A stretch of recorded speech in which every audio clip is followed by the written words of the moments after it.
Di masa pandemi mereka banting setir, melakukan apa aja.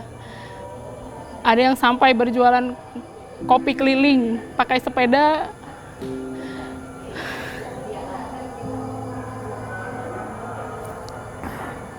Banyak hal yang dilakukan untuk mereka harus tetap bertahan hidup gitu.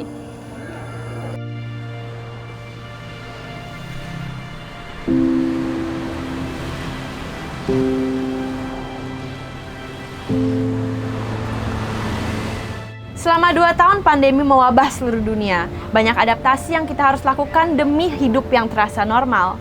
Pertemuan dengan teman menjadi percakapan online, menggunakan masker ketika keluar rumah menjadi sama wajarnya dengan mengunci rumah ketika mau berpergian.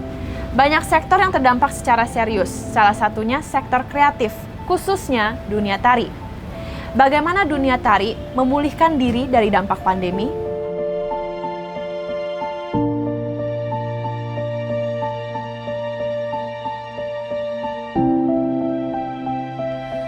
Memperingati Hari Tari Sedunia, tim TFR mengunjungi Siti Suryani, seorang pengajar tari di Sanggar Citra Art Studio, Desa Seni Taman Mini, Jakarta Timur.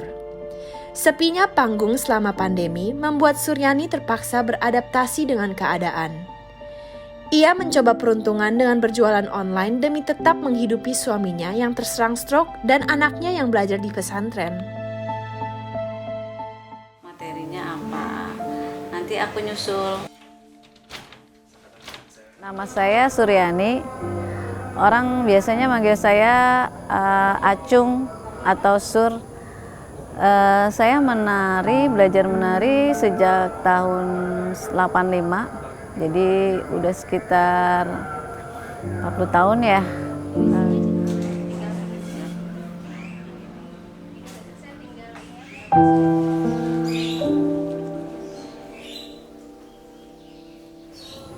Yang kita pelajari itu Melayu, Betawi, Minang, Aceh, Sulawesi, Kalimantan, Sunda, Jawa, itu juga kita pelajari. 2, 3, 4, 5, 6. Karena nggak bisa keluar, ya saya mencoba untuk berjualan online. Jadi kayak daster atau batik-batik gitu. Terus ada juga alat rumah tangga.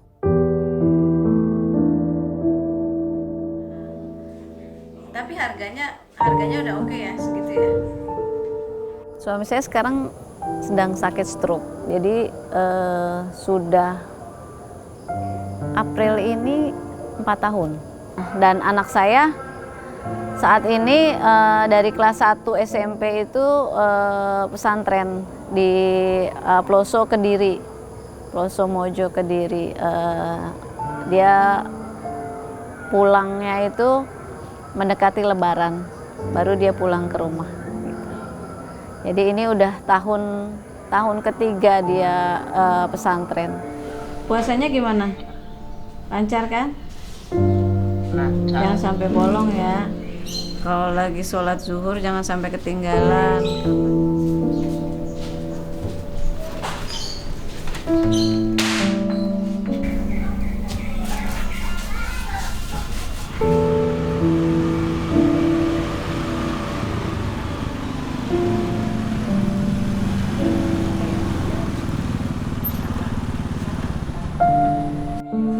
Assalamualaikum semuanya.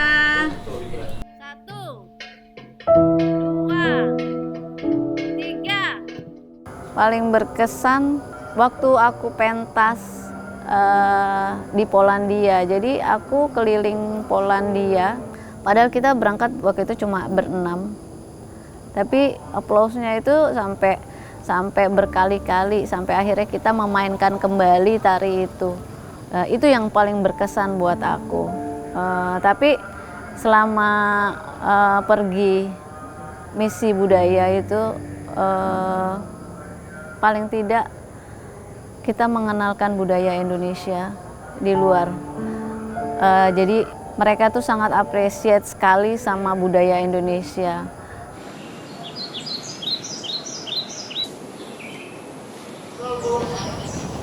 Halo Bu. Mbak. Permisi. Ya, Gimana narinya? Bulan puasa ya. Ntar aku mau diajarin sama Ibu. Takut. Oh, kaku banget. Oke, tangannya belakang dulu. Ini jalan terus buka. Buka ini. Up. Ininya buka gini. Ya. Oke, terus taruh di depan. Terbuka. Melangkah. Untuk bukanya. Suryani memiliki dedikasi yang tinggi terhadap seni budaya. Pandemi tidak membuat semangatnya surut untuk menurunkan warisan leluhur yang ia miliki kepada generasi berikutnya. Ke bawah. Enggak. Di bawah.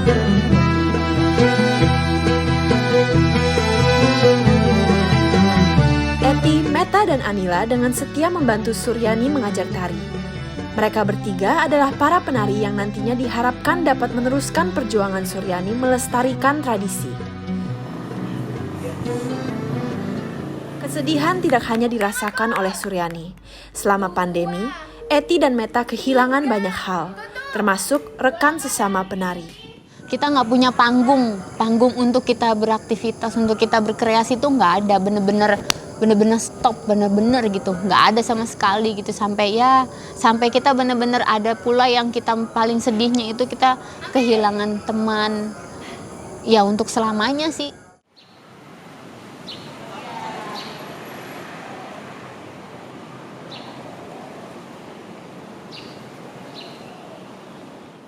Bagi penari tentu saja pandemi berdampak sangat besar.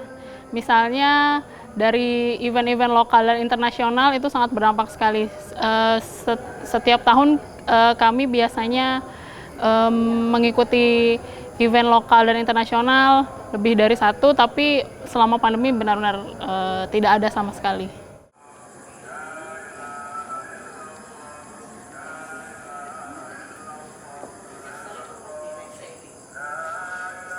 Banyak rekan-rekan kami yang berusaha bagaimana caranya untuk tetap hidup, untuk tetap melanjutkan kelangsungan hidupnya di masa pandemi. Mereka banting setir, melakukan apa aja. Ada yang sampai berjualan kopi keliling pakai sepeda.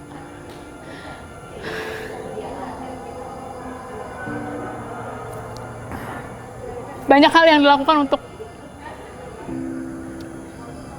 mereka harus tetap bertahan hidup gitu. Dari saya pribadi berharap semoga teman-teman penari, teman-teman seniman, penari ya khususnya, untuk tetap semangat menjalani hidup yang sekarang, tetap punya harapan gitu. Karena ketika kita udah nggak punya apa-apa lagi, tapi kita punya harapan, kita punya semangat, itu yang bisa bikin kita tetap maju.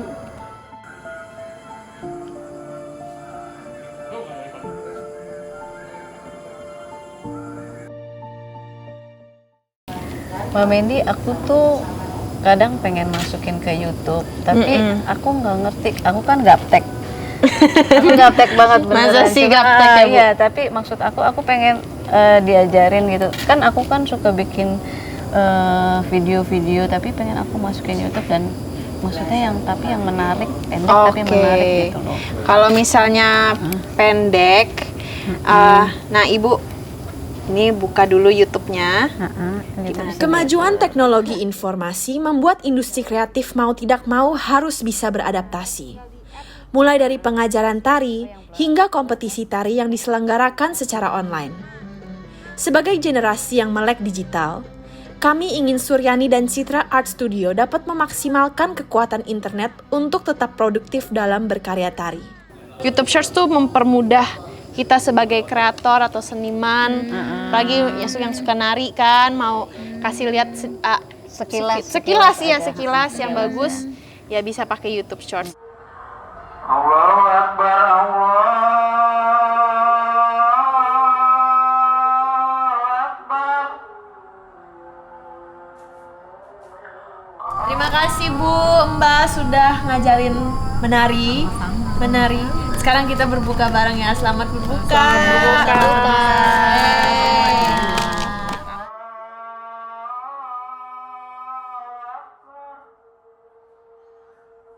Nah, kita udah selesai buka puasa nih. Aku ada hadiah buat Ibu sama Mbak. Udah kenyang ya, udah kenyang. Udah kembung banget. Ini akhirnya mau kasih ucapan terima kasih dari TFR sama Google. Iya. Nih, ini pembuatan bikin konten biar ntar bisa di vlogging, bisa di videoin dan nari-narinya, tariannya semua. Terima kasih untuk TFR yang sudah memberikan Sama-sama, Bu. seperangkat alat-alat ini. Semoga kita bisa berkreasi, bisa membuat konten-konten pendek yang bisa bermanfaat juga Yeay. untuk teman-teman yang ada Yang nari di- ya. Kita akan buat konten-konten tari yang semoga bisa dipelajari juga sama khalayak ramai. Amin. Dan bisa bermanfaat untuk semua. Amin. Terima kasih, Bu. Terima kasih, Mbak. Jangan pernah diam dan jangan pernah merasa bencana ini adalah hantaman buat kita, tapi satu pacuan yang harus kita capai untuk satu titik dan satu cahaya yang membawa kita ke keadaan yang lebih baik. Itu aja.